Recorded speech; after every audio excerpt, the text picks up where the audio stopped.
Eu vou falar bem rapidamente dos radicais da reforma. Sempre que há uma reforma tão forte como essa que estava acontecendo ali, com tantas transformações, sempre acontece o surgimento de movimentos radicais, que levam a coisa extremistas, que levam um pouco longe demais.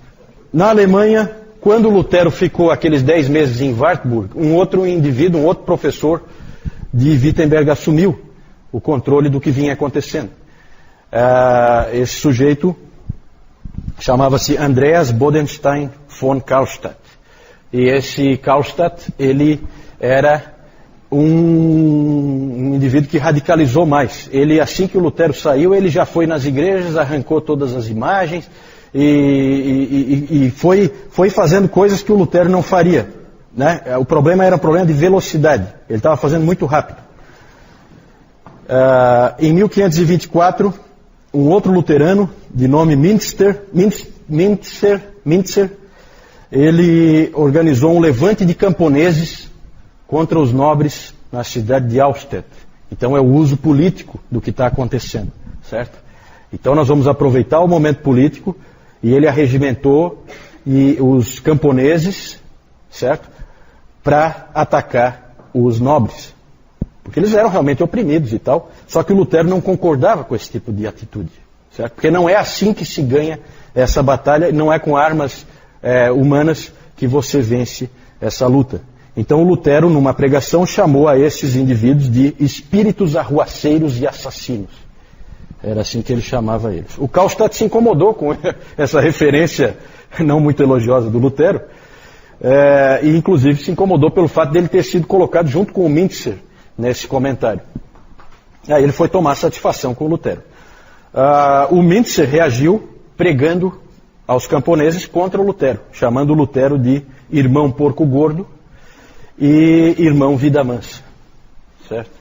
Então, eles usavam assim umas expressões carinhosas nesse tipo. Não era uma época assim de muito politicamente correto, né? Eu não vou com a tua cara, eu falo mal de ti mesmo. Era assim que funcionava.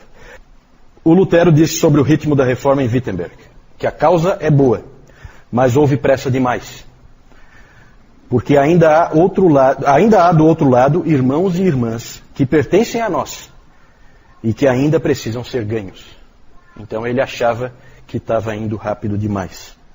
Os mais radicais começaram a dizer que sim, só a Escritura, tá bom. Mas não vamos ouvir só a Escritura, mas também o autor das Escrituras, o Espírito Santo.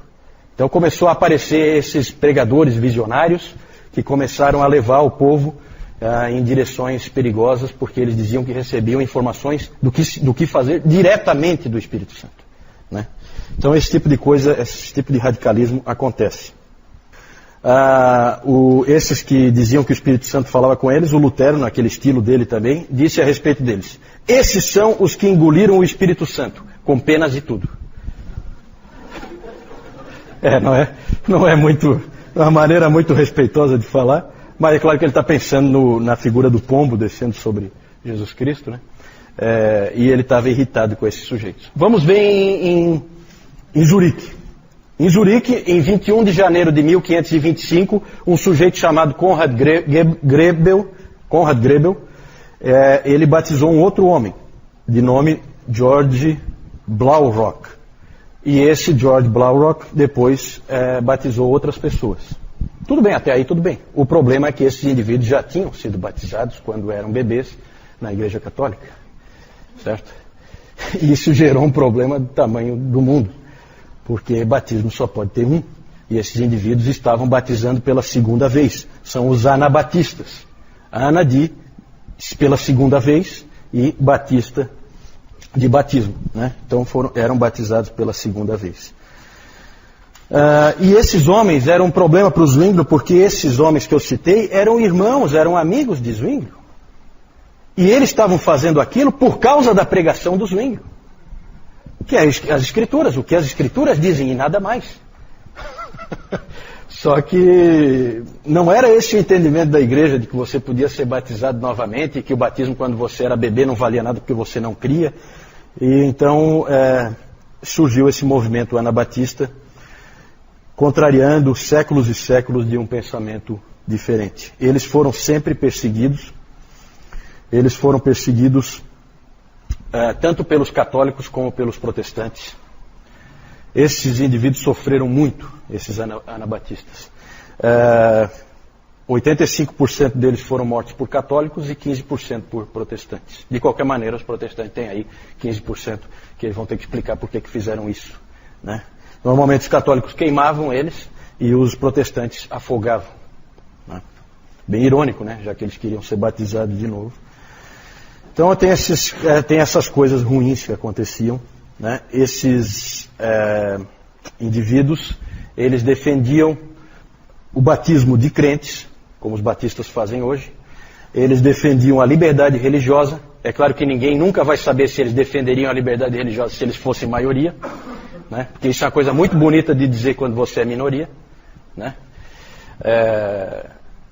Mas eles defendiam, em tese, a liberdade religiosa, e eles defendiam a separação da igreja em relação ao Estado, certo?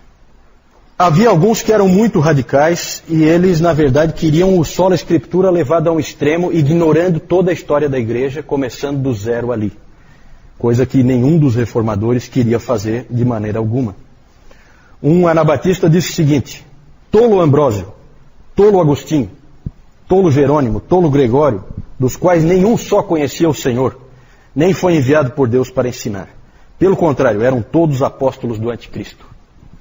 Então veja a atitude radical aí, né? Claro que isso aí é um indivíduo, não é o pensamento de todos. Então os anabatistas são conhecidos como anabatistas, na verdade eles se chamavam de irmãos suíços. Era o nome que eles usavam. Anabatista é o nome que os outros davam para eles, né?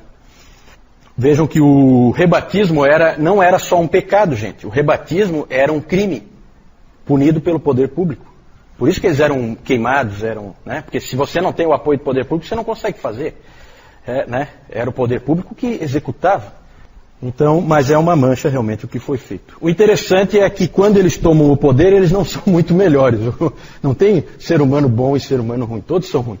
Quando eles assumiram essa cidade de Münster, eles assumiram o controle dessa cidade, os anabatistas. E aí eles implantaram ali uma teocracia no estilo do Velho Testamento, valiam as leis do Velho Testamento. Aí começou a ter todo tipo de barbaridade, as pessoas eram condenadas por qualquer coisa, eram mortas, havia poligamia, havia uma série de coisas acontecendo. Aquilo era tão absurdo o que estava acontecendo nessa cidade que os católicos e os protestantes se uniram. Eles nunca se uniam para nada, eles se uniram para atacar a cidade e retomá-la. Porque todos os católicos, todos os protestantes tinham sido expulsos pelos anabatistas dali, quando não perseguidos e mortos. Então vejam que quando você é maioria, as coisas mudam um pouquinho, até o discurso, né? Só que diante da ruína de Münster, depois que ela foi recuperada pelas tropas católicas e protestantes, surgiu das ruínas um grande líder dos anabatistas, chamado Menno Simons. Ele era um padre católico romano e ele via que os anabatistas eram um movimento de Deus e que, na verdade, eram como ovelhas que não têm pastor. Então ele foi lá e orientou eles numa direção boa, isso já na Holanda, certo? Dali nós temos algumas igrejas que existem até hoje, como, por exemplo, a igreja menonita, né? Menonita vem do próprio nome do Menno Simons, né? Os menonitas. O legado dos anabatistas. O que eles deixaram? Gente, algumas coisas que todas as igrejas vivem hoje, né? Então eles são realmente à frente do seu tempo em muitos aspectos.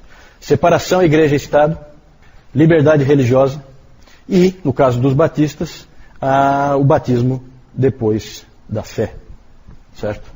São legados deles. Aí vem a pergunta, os batistas são originários dos anabatistas? Algumas pessoas às vezes dizem que são, né? Dizem que, não, eles vêm dos anabatistas. Na verdade, se você for fazer uma análise histórica, você vai ver que não é verdade. Eles, com certeza, as ideias deles influenciaram os primeiros batistas, né? Por quê? Porque eles fizeram uma interpretação da palavra que pode estar certa. E nós vamos checar. E nessa checagem eles concordaram. Mas os batistas, com certeza, são originários dos puritanos ingleses, certo? Ok. Ali então o Karlstadt, e aqui o que ele estava fazendo, né? Então ele botava o pessoal para tirar ali imagens, ó. Tudo isso incomodou o Lutero porque estava indo rápido demais. Isso aí ia, na verdade, levar o povo a ficar meio sem chão. Tudo tem o seu tempo. Esse é o Mintzer, que chamou o Lutero de irmão porco gordo e irmão vida mansa. Aqui o Menos Simons e aqui os anabatistas. Aqui os pés sendo amarrados, os pés e as mãos, e eles vão ser jogados no rio para se afogarem. Né? Nada bonita essa história. Aqui então o mapa em que eu quero mostrar algumas dessas cidades que nós já falamos aqui. Está dando para enxergar aí o mapa, mais ou menos? Então aqui um pedaço da Europa só, né? Aqui embaixo a Itália, né? A bota da Itália aqui, famosa, Mar Mediterrâneo, a França, a Suíça e a Alemanha. Então é bem claro aqui que do Renascimento a coisa migra para o norte, certo? Aqui é Florença. Aliás, desculpa, aqui é Florença. Aqui é Florença, onde estava o Savonarola, onde estava o Michelangelo, o Leonardo da Vinci é um florentino. Aqui é Milão, também é uma cidade importante no Renascimento, então aqui o norte da Itália. Aqui, lá em cima, no norte, é Wittenberg. Aqui, essa cidade, que número tem ali? Acho que é Worms ali, né? É, Worms. Worms. Então aqui que Lutero teve que se apresentar. Aqui, bem no meio da Alemanha, fica Wartburg, o castelo de Wartburg, onde ele ficou então, ele foi aqui capturado e foi levado para lá, ficou aqueles 10 meses, certo? Aqui, essa estrelinha aqui, 4, é Marburg, onde houve o encontro entre Lutero e Zwinglio, e que eles não se entenderam, certo? Que mais? Aqui Zurique fica aqui próximo à fronteira com a Alemanha, certo? E aqui embaixo Genebra, próximo à fronteira com a França. Tanto que Zurique é Suíça de fala alemã e Genebra é Suíça de fala francesa. Aqui é Paris, só para vocês terem uma ideia, para ter uma localização de onde fica Paris. Aqui essa cidade é Estrasburgo, na fronteira com a Alemanha. Já vamos falar dela daqui a pouco, então já estou mostrando antes. Aqui é Roterdã, onde estava o Erasmo. E aqui é Münster, onde os anabatistas tomaram o controle da cidade, e o Menos Simons depois levou então os anabatistas para a Holanda, porque realmente é muito próximo, certo?